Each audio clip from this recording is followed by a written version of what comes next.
El Hadji Fadilou Mbacké est un trésor pour le vénéré guide et père Cheikh Ahmadou Bamba. Si ce nouveau-né n'était pas paru dans ma famille, dit le guide du mouridisme, je me serais mis à sa recherche pour aller le retrouver où qu'il puisse être. Preuve qu'El Hadji Fadilou Mbacké est un miracle divin, un homme de vaste culture, bref, une perle en islam. Sur ses lèvres se vissait toujours le sourire. Entre ses mains se gravait le Coran, dans ses paroles et actes se lisait la sagesse. Le deuxième khalife des mourides mêlait l'ascétisme à l'humour, ce qui faisait de sa pédagogie un exemple.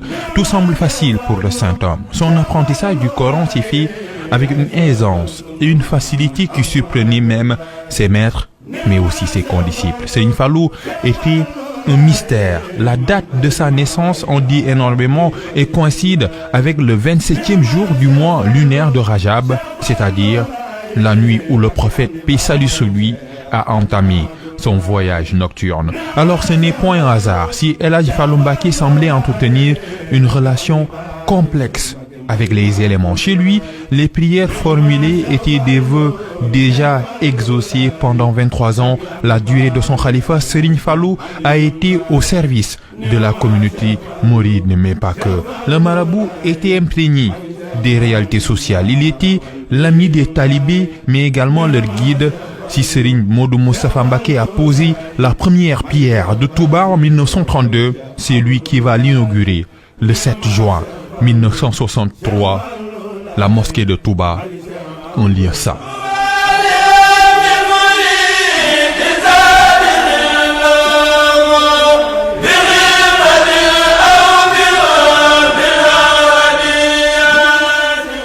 Une date importante chez les mourides. Serigne Fallou va installer les 5 minarets de la mosquée tout en rendant hommage à Mame Cheikh Ibra Fall dans la mesure où le plus grand tour porte son nom, Lamp Fall.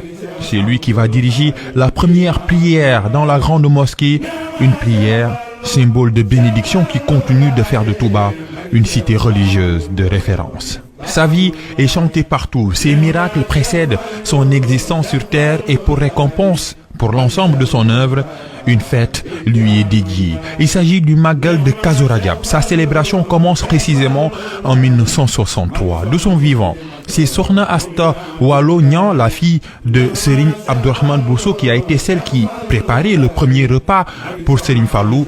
Progressivement, l'événement prend de l'ampleur, une ampleur à la dimension du saint homme. Serigne Fallou va vivre sa dernière célébration du Kazu Rajab en 1968, l'année de son rappel à Dieu. Depuis lors, la tradition se perpétue et traduit l'engouement et l'amour des fidèles à leur guide, que ce soit les questions politiques, religieuses ou sociales. Serigne Fallou se mettait en première ligne pour dévoiler sa science. Les talibés se l'approprient. Chacun en fit son guide préféré. Oui, parce que Serigne Fallou était là pour tout le monde, sans distinction aucune, adoré de tous.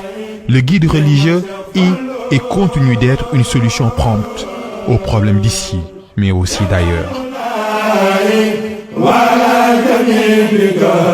Cheikh Fallou